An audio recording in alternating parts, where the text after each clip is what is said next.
The word that came to Jeremiah from the Lord in the 10th year of King Zedekiah of Judah, which was the 18th year of Nebuchadrezzar.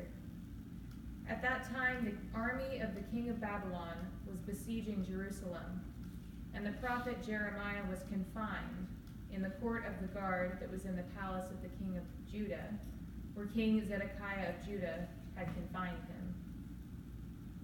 Jeremiah said, "The word of the Lord came to me. Hanamel, son of your uncle Shallum, is going to come to you and say, 'Buy my field that is at Anathoth, for the right of redemption by purchase is yours.' Then my cousin Hanamel came to me in the court of the guard, in accordance with the word of the Lord, and said to me, 'Buy my field that is at Anathoth in the land of Benjamin, for the right of possession and redemption is yours. Buy it for yourself.' Then I knew that this was the word of the Lord. And I bought the field at Anathoth from my cousin Hanamel, and weighed out for money to him 17 shekels of silver. I signed the deed, sealed it, got witnesses, and weighed the money on scales. Then I took the sealed deed of purchase, containing the terms and conditions, and the open copy, and I gave the deed of purchase to Baruch, son of Neriah, son of Messiah, in the presence of my cousin Hanamel, in the presence of the witnesses who signed the deed of purchase, and in the presence of all the Judeans who were sitting in the court of the guard.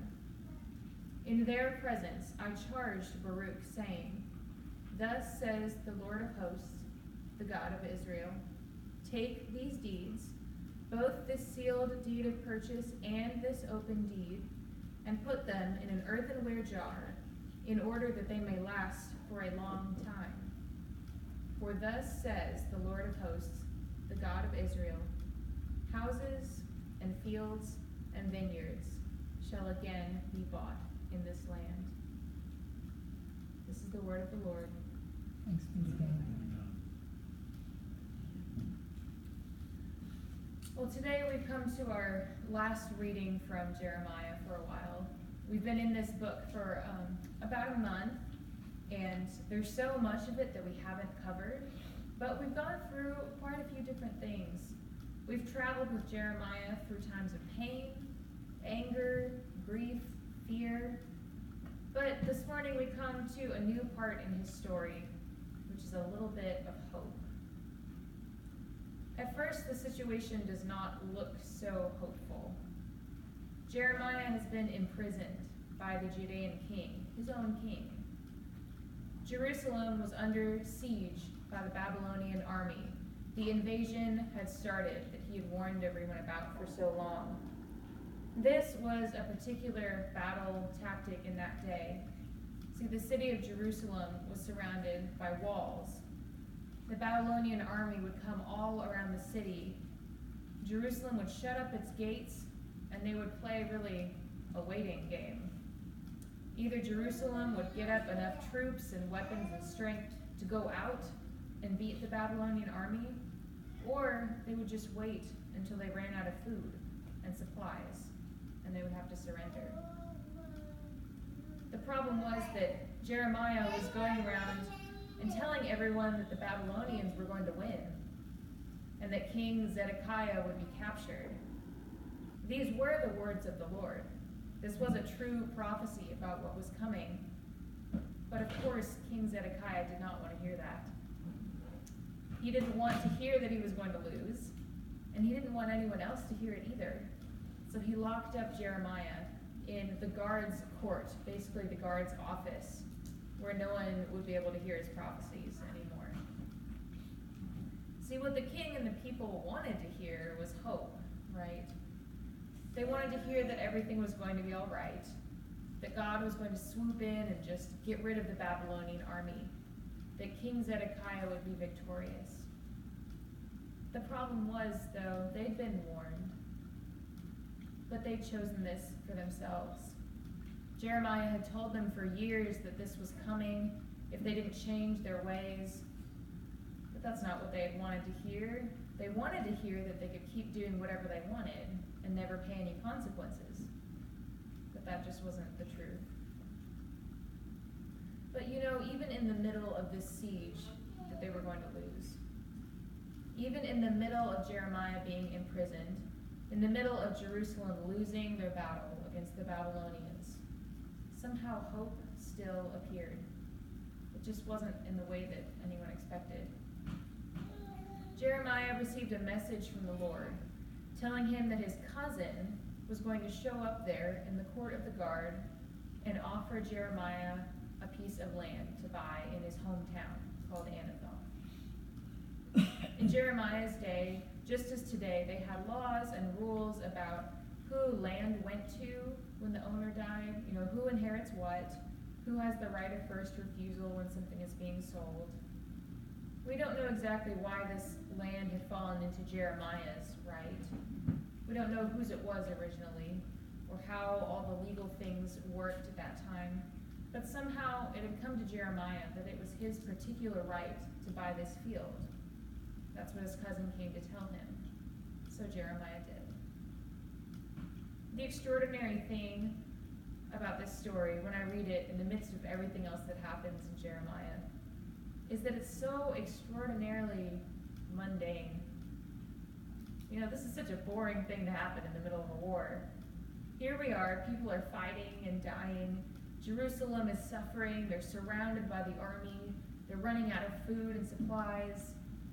You might expect that God's ray of hope would come like it did in other stories in the Old Testament. Maybe Jeremiah would have a David and Goliath moment, right? That he would somehow go out and fight a Babylonian champion and win this miraculous victory. Or maybe it would be like something in Exodus when Israel was fighting the people of Amalek. And Moses had the staff of God, and as long as Moses held it up in the air, that Israel was winning. But not this time. This time, in the middle of the war, hope looked very different. Jeremiah, who was imprisoned and ignored, did something just outrageously mundane and normal. He bought a piece of land. You might well wonder what in the world Jeremiah was thinking when he did this. His whole country was about to be overrun and conquered by the largest empire on the planet at that time. And he's going to spend his time and his money buying a field. The Judeans knew that once the Babylonians won, all that land was going to be taken over by Babylon. The people living in Jerusalem and in his hometown of Anathoth and every other city in Judah were going to be exiled and taken off to another part of the empire. As soon as Babylon won, it wasn't going to matter who owned that field out there. Neither Hanamel nor Jeremiah was probably ever going to see it again. So why bother?